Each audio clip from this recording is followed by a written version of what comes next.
16 నెలల తర్వాత అమెరికా అధ్యక్షుడు ట్రంప్తో ప్రధాని మోదీ కాసేపట్లో సమావేశం కానున్నారు. ఈ సందర్భంగా వాణిజ్యం, ద్వైపాక్షిక అంశాలపై నేతలు చర్చించనున్నట్లు సమాచారం. ట్రేడ్ డీల్తో పాటు ఇరాన్ యుద్ధం గురించి మోదీ, ట్రంప్ మాట్లాడుకోనున్నట్లు సమాచారం.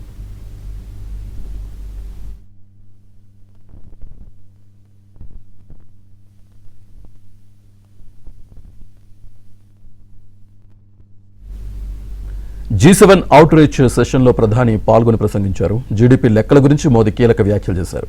ఎవరిది వృద్ధి, ఎవరికి వృద్ధి అంటూ మోదీ వ్యాఖ్యానించారు. అంతర్జాతీయ సవాళ్లు ఎదుర్కొంటున్న నేపథ్యంలో ఇంపాక్ట్ ఇనిషియేటివ్ అనే కార్యక్రమాన్ని మోదీ ప్రతిపాదన చేశారు. సంక్షోభాల భారాన్ని బలహీన దేశాలు మోయకుండా కనెక్టివిటీ, వాణిజ్యాన్ని వేగవంతం చేయడానికి గల ప్రణాళికల్ని సమావేశంలో మోదీ వివరించారు.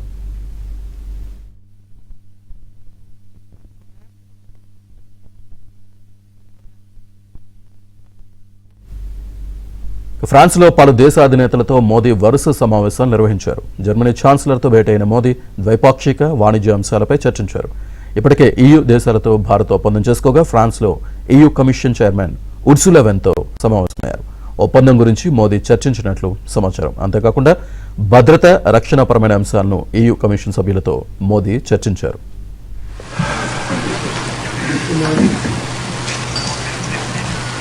Hello, I'm the boss. How are you? Good, thank you.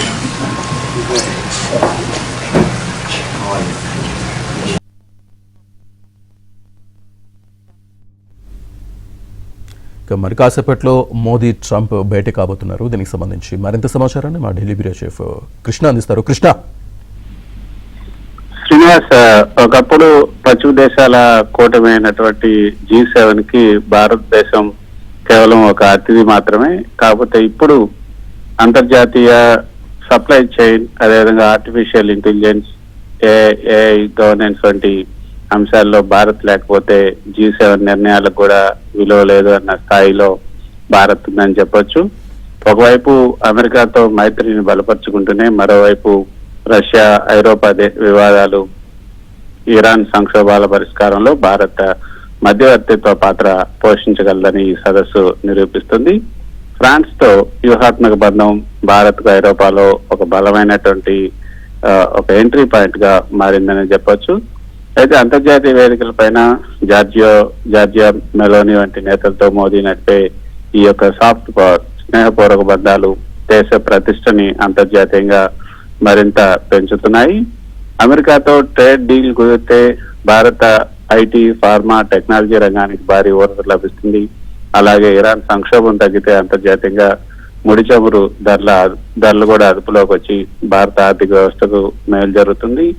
మరోపక్క పశ్చిమాసియా దేశాలు ఎప్పుడు కూడా ఆర్థిక వృద్ధిని కేవలం జీడిపి నెంబర్లతోనే కొలుస్తాయి. కానీ మోదీ ఇక్కడ భిన్నమైనటువంటి వైఖరిని ప్రదర్శించారు. అభివృద్ధి చెందుతున్న పేద దేశాలకు కేవలం అంకెలు సరిపోవు, సంపద పంపిణీలో సమానత్వం ఉండాలని కూడా ఆయన వాదించడం కొంత ప్రాధాన్యతను సంతరించుకుంది. మరోపక్క శ్రీనివాస్, ఇటలీ ప్రధాని జార్జియా మెలోని, ప్రధాని మోదీల మధ్య జరిగినటువంటి సరదా సంభాషణ హాట్ టాపిక్ గా మారింది. ఫ్యామిలీ ఫోటో దిగే సమయంలో మెలోని మోదీని పలకరిస్తూ మనం ఇన్స్టాగ్రామ్ లో అత్యంత ఫేమస్ కపుల్ కదా అని చమత్కరించడం, దానికి మోదీ నవ్వటం నెట్టింట వైరల్ అయింది. గతంలో మనం ఆమెకి మెలోడీ చాక్లెట్లు గిఫ్ట్ గా మోదీ ఇవ్వటం కూడా మనం చూసాం. ఇప్పుడు ఈ విధంగా ఆమె చెప్పడం కూడా ఇప్పుడు సోషల్ మీడియాలో వైరల్ అవుతుంది. అయితే జర్మనీ EU నేతలతో కూడా చర్చలు జరిపారు. జర్మనీ ఛాన్సలర్ ఫ్రెడరిక్ మెర్జ్ తో మోదీ ద్వైపాక్షిక చర్చలు జరిపారు. అలాగే European commission president Ursula van der lion తో కూడా భేటీ అయ్యారు. భారత్ EU వాణిజ్య ఒప్పందాలు, రక్షణ, అదేవిధంగా భద్రతాపరమైన అంశాలపై కూడా సమీక్షించారు. మొత్తం ఏదైతే సంక్షోభాల భారాన్ని బలహీన దేశాలపై నెట్టకుండా అంతర్జాతీయ భాగస్వామ్యాలు, ఏదైతే గివర్ టేకర్ అంటే దాత గ్రహీత ధోరణి వీడి సమానతతో సాగాలి అన్న పిలుపునిచ్చారు. వసుదైవ కుటుంబకం స్ఫూర్తితో భారత్ చేపట్టినటువంటి అంతర్జాతీయ సోలార్ అలయన్స్, అదేవిధంగా బయోఫ్యూయల్ అలయన్స్ వంటి మానవతా కార్యక్రమాలను కూడా ఆయన ఈ సందర్భంగా ఈ G7 అవుట్ రీచ్ సెషన్ లో భాగంగా ఆయన వ్యాఖ్యానించారు. మరోపక్క సాంప్రదాయ ఆర్థిక కొలమానాలను సవాల్ చేస్తూ మోదీ ఈ కీలక వ్యాఖ్యలు చేయటం ప్రాధాన్యతను సంతరించుకుంది. ప్రస్తుతం తరుణంలో ప్రస్తుత తరుణంలో వృద్ధి అంటే కేవలం జీడిపి అంకెలు లేకపోతే వాణిజ్య గణాంకాలు మాత్రమే కాదు. అసలైన ప్రశ్న ఏంటంటే ఈ వృద్ధి ఎవరి కోసం, ఎవరితో కలిసి ఏ దిశగా సాగుతుంది అని కూడా ఆయన ప్రశ్నించారు. సో సమతుల్య, సమ్మలిత, స్థిరమైనటువంటి ఆర్థిక వృద్ధి అనే అంశంపై జరిగినటువంటి అవుట్ రీచ్ సెషన్ లో ప్రధాని ఈ విషయాల్ని ప్రస్తావించారు. ఇందాక మీరు చెప్పినట్లుగా 2025 ఫిబ్రవరిలో వైట్ హౌస్ సమావేశం తర్వాత దాదాపు 16 నెలల సుదీర్ఘ విరామం తర్వాత ప్రధాని మోదీ అమెరికా అధ్యక్షుడు డొనాల్డ్ ట్రంప్ ముఖాముఖి కలుసుకున్నారు. సదస్సు వేదికపై ఇరు నేతలు కూడా సాధారణంగా కరచాలనం కూడా చేసుకున్నారు.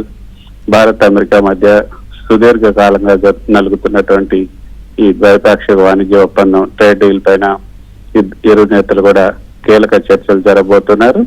అలాగే పశ్చిమాసియాలో ఇరాన్ యుద్ధ సంక్షోభం ముగింపు, అంతర్జాతీయ ఇంధన సరఫరా రక్షణ పైన కూడా ఇరు నేతల మధ్య వ్యూహాత్మక చర్చలు జరగనున్నాయి. Right, thank you Krishna.